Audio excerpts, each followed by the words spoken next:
stray away from that, but use it as a tool to assist you to pass on your philosophies and your creations. And then if you constantly inspire, I mean, I think it's a constant thing, and you just gotta keep going at it because I think I mentioned last year when I was awarded a Young Woman of the Year that I see my life as um, a vessel here in the earth, and I get inspired and I inspire back, and I earn and I give back, and it's just a thing where you see yourself as that vessel, and you find lots and lots of purpose in life, and not just Amazing. cooking. So you say that you see yourself as a vessel. Are you spiritually inclined? Do you believe that Yes. do you believe that when it comes to being creative, there's a spiritual element to it? Yeah, I mean, my religion has always been Christianity, and my grandfather was a pastor. Um, and for me, it was just to have a purpose in this earth. I mean, without that religion that keeps me grounded, without the purpose, I wouldn't see the very strong urge to constantly keep up at this pace for 5.5 years, every single day, non-stop. And people are amazed. That's why they think you're a crazy woman out there who's doing this. But then, if you think about it, it's not that difficult because if you immerse yourself in your passion, it's really not that difficult. You don't even think about the long hours. You don't think about the difficulty of that. You find joy when you do something. Now, if you were to if you were to pass on one day, how would you want? Touch wood. Yeah, I mean, yes, touch wood, of course. I mean, but all of us will grow old and pass on. But how would you want people to remember you as? I bet that question was not in your list. But I guess maybe a philanthropist, a philosopher, one of these. For me, it was always to create new theories.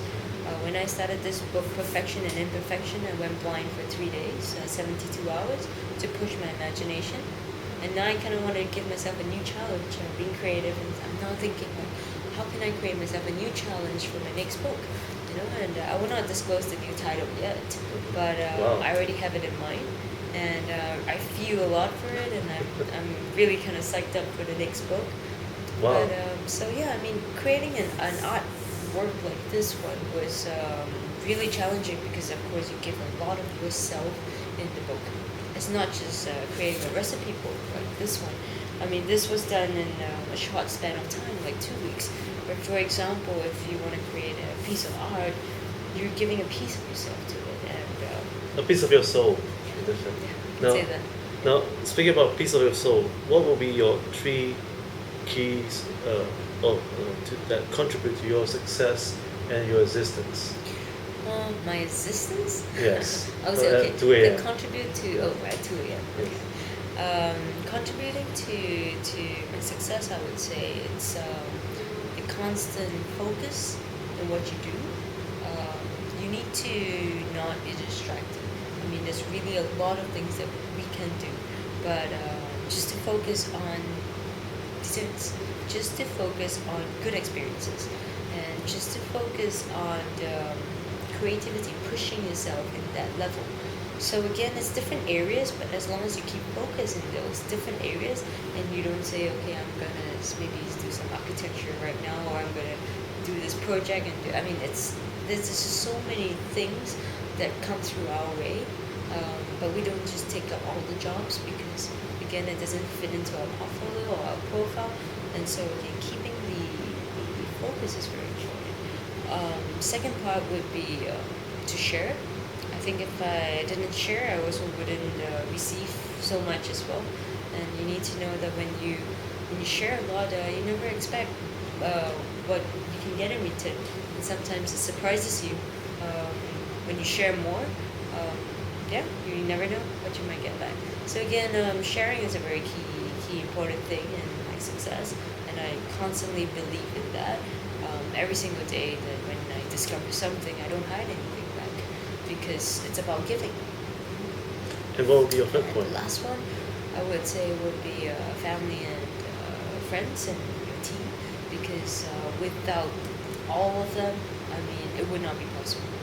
You're not a one-man show here. It's impossible. I would just say a lot of people, of course, they do claim credit. I mean, people only see the face of Janice Wong, but they have to know as well there's a team behind it, because a single person cannot manage everything themselves. Even if I have 24 hours or 48 hours a day, it's not possible. You need to rely on people who understand your philosophy to execute that for you. Who would be your one mentor that you like to give credit to? The one person I like Yes. to give credit to, I can't single out anyone. I would say it's a team as well. Great. Well, Janice, thank you for joining us here Thank at the you. National Critics' Choice. And folks, thank you for joining me. I'm Robin Steinberg here at the Steinberg Review, the National Critics' Choice program. Please do get hold of Janice Wong's recipe called Perfection, and it's available at all leading bookstores.